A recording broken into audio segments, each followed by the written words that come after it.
1992, the amazing and cool Robert Rodriguez shot onto the American movie scene with his first movie release, El Mariachi.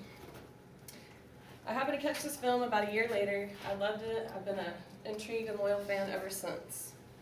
Today I will discuss Robert's style and movies that have led to great fame in the last 2 decades of his life. Taking do-it-yourself methods to inspiring extremes, he has revolutionized independent filmmaking. So what led to his success in the first decade of filmmaking? Well, according to James Mannheim, a writer for Encyclopedia.com, he wrote an article on Robert Rodriguez in 2003 explaining that El Mariachi was only $7,000 to make.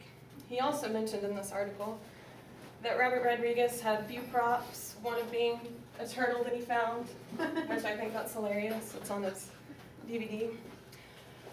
He filled so many roles on the set that it quickly changed the idea of filmmaking in general. He was the writer, director, editor, composer.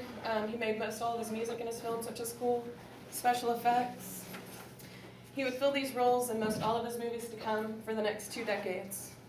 This success led to a sequel called Desperado. That's my name right there. His next big hit in 1995. Has big Hollywood actors that kind of set their careers off, actually. Desperado was just made under $7 million, which he had profits from his last film. That might sound expensive, but in that same year in '95, big movies were going for about $100 million. This film featured a cameo by Quentin Tarantino, he's the man too, that would be the start of many future collaborations. This friendship would lead to much success with his next 2 projects. As a matter of fact, A. Petruso, a writer for NotableBiographies.com, wrote a biography on Robert Rodriguez in 2005, stating that in 1995 he collaborated with Quentin Tarantino on 4 Rooms, and it was a big hit and very funny. Oops, wrong button. 4 Rooms. It also featured Madonna, which is funny. The second joint effort and the last film of the first decade of success is called From Dusk Till Dawn. It is October. This might be a good movie to check out this month. It's a pretty scary vampire movie. So even with this thriving success and influential network of people, Quentin Tarantino namely, Robert Rodriguez still continued to keep his movies well under budget for the next decade of his film career. He succeeded in this primarily from switching from traditional filming to digital format. This afforded him an opportunity also to work from home because he created his own studio called Troublemaker Studios, which is aptly named.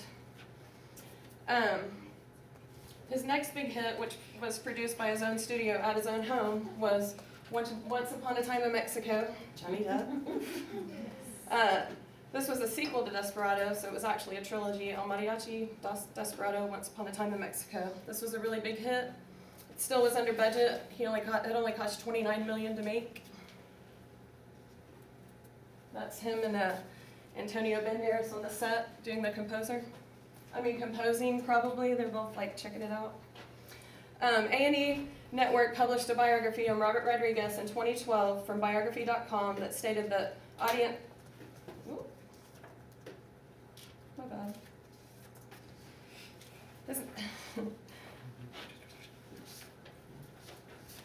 His next big hit was Sin City in 2005. I got a little off track there, sorry.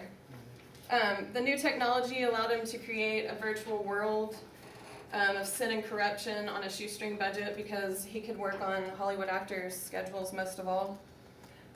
This technology was definitely cheaper and more efficient for him to create his crazy effects that he always does. He went all out.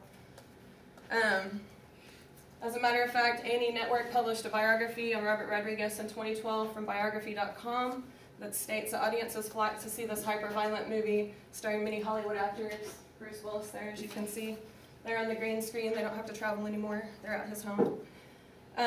His next film he made in 2007. This is my personal favorite with the machine gun leg, especially. This was awesome. It was just the hit of the century for me. Everything I want to see in a film. This film was shot like the 1970s B films that I like a lot. They're really horrific and just creepy. This movie, ironically and funny enough, featured a fake trailer with Danny, I can't remember his name, I'm really sorry. Danny something Well, it was fake and everybody thought it was real, so he went ahead and, not to disappoint fans, made a movie because he got such a big response. So that movie is called Machete Kills. It was in 2010. I really suggest that this month too, it's Halloween.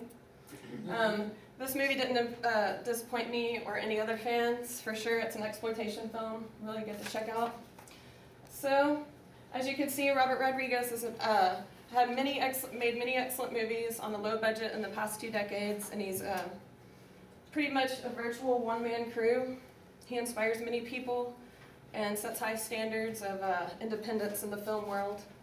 I think it's obvious that Robert Rodriguez is a true artist and he really enjoys what he does. As a matter of fact, he's quoted as saying to Will Hodgkinson of The Guardian, "I'm probably the only guy who enjoys being in the biz because I get to make my own rules. I cut my own trailers, I make my own ads, I work and live at home. It's ridiculous. What did I do in a past life?" He's happy and it obviously shows.